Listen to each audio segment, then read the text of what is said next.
Hi friends, welcome to அட்மான் tech.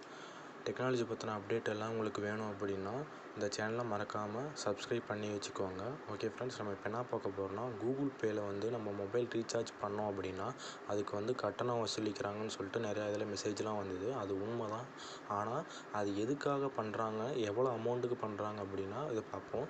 நீங்கள் Google பேயில் நீங்கள் ஒருத்தருக்கு இன்னொருத்தருக்கு அமௌண்ட் சென்ட் பண்ணிங்களாலோ இல்லை நீங்கள் இஎம்ஐ கட்டுறதாவோ இல்லை லோன் கட்டுறதாவோ எது பண்ணாலும் உங்களுக்கு அமௌண்ட் போகலை. ஆனால் கன்வர்ஷன் ஃபீஸ்ன்னு சொல்லிட்டு ஒன்று வாங்கினாங்க.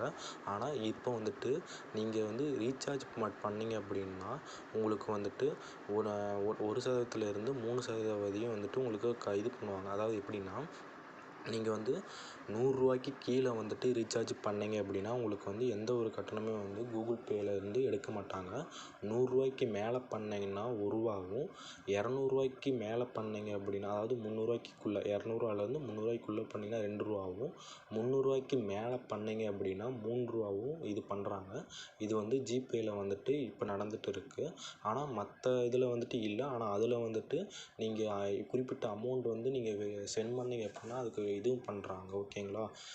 ஸோ அதனால் நீங்கள் முடிஞ்ச வரையிலும் கூகுள் பேயில் தான் ரீசார்ஜ் பண்ணுவீங்க அப்படின்னா நீங்கள் பார்த்துட்டு பண்ணுங்கள். ஏன்னா அதில் நீங்கள் குறிப்பிட்ட அமௌண்ட்லேருந்து குறிப்பிட்ட அமௌண்ட் வரையும் பண்ணுறதுக்கான ஃபீஸ் பிடிக்கிறாங்க. அது உங்களுதுலேயே நீங்கள் முன்னாடி பண்ணியிருக்கலாம், இல்லை நீங்கள் கடையில் பண்ணுறவங்களா இருக்கலாம். ஆனால் கூகுள் பேயில் நீங்கள் வேணால் பண்ணி பாருங்கள். இப்போ நீங்கள் குறிப்பிட்ட அமௌண்ட் போட்டிங்கன்னா அதுக்கு கீழேயே டோட்டல் அமௌண்ட்டில் பாருங்களேன், அந்த ஃபீஸோட சேர்த்து இந்த அமௌண்ட்டும் சேர்த்து கால்குலேட் ஆகி தான் உங்களுக்கு உங்கள் அக்கௌண்ட்லேருந்து அவங்க எடுத்துக்குவாங்க. ஓகேங்களா? ஓகே ஃப்ரெண்ட்ஸ், இந்த மாதிரி தகவல்கள் வேணும்னா மறக்காமல் சப்ஸ்கிரைப் பண்ணிக்கோங்க. Okay friends, thank you.